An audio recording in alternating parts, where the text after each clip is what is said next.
Malappuram എസ്.പിയുടെ camp ഓഫീസിന് മുന്നിൽ PV. Anwar MLA. നടത്തിയ കുത്തിയിരിപ്പ് സമരത്തിൽ CPM നേതൃത്വത്തിന് അതൃപ്തി. പി.വി. അൻവറിനെ ജില്ലാ കമ്മിറ്റി ഓഫീസിലേക്ക് വിളിച്ചു വരുത്തി. പി.വി. അൻവറും ജില്ലാ സെക്രട്ടറിയുമായി ചർച്ച നടക്കുകയാണ് ഇപ്പോൾ. നമ്മൾ സാധാരണ മാർക്കറ്റ് കൂടുകയെന്ന് പറയും. നമ്മൾ മാർക്കറ്റ് കൂടാന്ന് വന്നല്ല, ഇത് നമ്മളെ തറവാടാണ്. ഇവിടെ നമ്മൾ എപ്പോഴും വരുന്ന വിളിച്ചു വരുത്ത്. എന്തിന്? ഞാൻ അങ്ങോട്ട് പോകുമ്പോൾ ഇവിടുന്ന് മൂത്രമൊഴിച്ചാൽ പോയത് ഇപ്പോൾ ചായ കുടിച്ചാൽ പോവുകയാണ്. ആരെ പിന്തുണ ഇല്ല എന്നുള്ളത് ഒക്കെ നമുക്ക് പിന്നീട് ഞങ്ങൾ പാർട്ടി സമ്മേളനങ്ങൾ നടക്കുകയാണ്. നിലമ്പൂർ ഏരിയ സമ്മേളനത്തിന്റെ സ്വാഗതസംഘം എഴുതുന്നത് ആ കാര്യങ്ങൾ ഡിസ്കസ് ചെയ്യാൻ വേണ്ടി വന്നു. സമീർ ബിൻ കരീം മലപ്പുറത്ത് നിന്ന് വിവരങ്ങൾ നൽകും. സമീർ, ഇന്നലെ SP ഓഫീസ് ക്യാമ്പ് ഓഫീസിന് മുന്നിൽ അവിടുത്തെ പോലീസ് ഉദ്യോഗസ്ഥനുമായി നടത്തിയ തർക്കം, അതിനുശേഷം ഇന്ന് അവിടെ ഒരു കുത്തിയിരിപ്പ് സമരം, SP-യുമായി ഏതാണ്ട് ഒരു ഏറ്റുമുട്ടൽ പരസ്യമായി പ്രഖ്യാപിക്കുന്നു പി.വി. അൻവർ.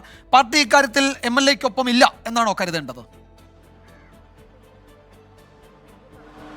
വിജയകുമാർ, കഴിഞ്ഞ ദിവസം വരെ മലപ്പുറം ജില്ലാ പോലീസ് മേധാവിക്കെതിരെ മാത്രമാണെങ്കിൽ ഇന്ന് ADGP-ക്കെതിരെ അദ്ദേഹം കൈക്കൂലി ആരോപണം ഉന്നയിക്കുന്നു. ഒപ്പം തന്നെ DGP ഇതിന് കൂട്ടുനിന്നുള്ള ആരോപണം ഉന്നയിക്കുന്നു.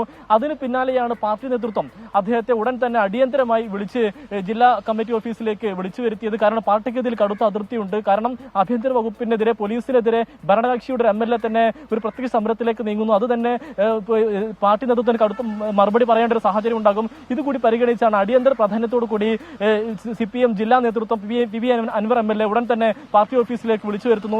ഏറെ നേരം പി.വി. അൻവർ ഒപ്പം തന്നെ CPM ജില്ലാ സെക്രട്ടറി N. മോഹൻദാസും തമ്മിൽ കൂടിക്കാഴ്ച നടത്തുന്നു, അല്ലെങ്കിൽ സംസാരിക്കുന്നു. അതിനുശേഷം പി.വി. അൻവർ MLA പുറത്തേക്ക് ഇറങ്ങുന്നു. എന്നാൽ പി.വി. അൻവർ ഇത് വിളിച്ചു വരുത്തിയതാണെന്ന് സമ്മതിക്കാൻ അദ്ദേഹം അല്ലെങ്കിൽ സമ്മതിച്ചില്ല എന്നുള്ളതാണ്. അദ്ദേഹം പറഞ്ഞത് പാർട്ടി ഓഫീസ് തന്റെ തറവാടാണ്, ഇടയ്ക്കിടെ പാർട്ടി ഓഫീസിൽ പോകുമ്പോഴും വരുമ്പോഴും ഒക്കെ തന്നെ വരും, ഒപ്പം തന്നെ പാർട്ടി സമ്മേളനങ്ങൾ നടക്കുന്നുണ്ട്, അതിന്റെ ഭാഗമായുള്ള ചർച്ചകൾക്ക് വേണ്ടിയാണ് വന്നത് എന്നുള്ളതായിരുന്നു. അതിൽ ഏറ്റവും ശ്രദ്ധേയം പാർട്ടിയുടെ പിന്തുണയോട് കൂടിയാണോ ഈ ഒരു സമരമെന്ന് ഒരു മാധ്യമപ്രവർത്തകൻ ചോദിച്ചപ്പോൾ അദ്ദേഹം പറഞ്ഞത് ഏത് പാർട്ടി എന്നുള്ള മറു ചോദ്യമാണ് പി.വി. അൻവർ തിരിച്ചു ചോദിച്ചത് എന്നുള്ളതാണ് വളരെ പ്രധാനപ്പെട്ടതായിട്ടുള്ള ഒരു കാര്യം. അതുകൊണ്ട് തന്നെ പാർട്ടിയുടെ പിന്തുണ ഇതിനില്ല എന്ന് മാത്രമല്ല, പാർട്ടിക്കും ഒപ്പം തന്നെ നേതൃത്വത്തിനും കടുത്ത അതൃപ്തി കാര്യത്തിലുണ്ട് എന്നുള്ളതാണ് വളരെ പ്രധാനപ്പെട്ടതായിട്ടുള്ള ഒരു കാര്യം. ഇതൊന്ന് മനസ്സിലാക്കാൻ കഴിയുന്നതും അത് തന്നെയാണ്. ഏതായാലും പി.വി. അൻവർ MLA ഉച്ചയ്ക്ക് ശേഷം വീണ്ടും മാധ്യമങ്ങളെ കാണും. നേരത്തെ ഉന്നയിച്ച ആരോപണങ്ങൾക്ക് തന്നെ കൃത്യമായ തെളിവുകൾ ഹാജരാക്കുമെന്നുള്ളതാണ് പി.വി. അൻവർ MLA നേരത്തെ തന്നെ വ്യക്തമാക്കിയിരിക്കുന്നത്. ഇന്ന് രാവിലോട് കൂടിയാണ് അദ്ദേഹം മലപ്പുറം SP-യുടെ ക്യാമ്പ് ഓഫീസിന് മുൻപിലേക്ക് സമരവുമായി എത്തിയത്.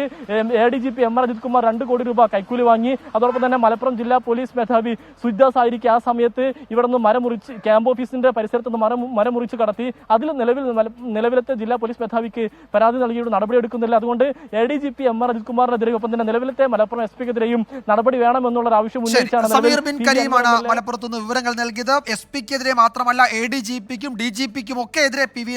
അൻവർ MLA ആരോപണം ഉന്നയിച്ചിട്ടുണ്ട്. ഈ ഘട്ടത്തിലാണ് പാർട്ടി ഇടപെട്ട് ഇപ്പോൾ MLA-യെ ജില്ലാ കമ്മിറ്റി ഓഫീസിലേക്ക് വിളിച്ചു വരുത്തിയത്. ഒരുപക്ഷെ ഉച്ചയ്ക്ക് ശേഷം പി.വി. അൻവർ എന്ന മാധ്യമങ്ങളെ വീണ്ടും കണ്ടേക്കും എന്നുകൂടി വിവരമുണ്ട്. സമീർ ബിൻ കരീമാണ് വിവരങ്ങൾ നൽകിയത്.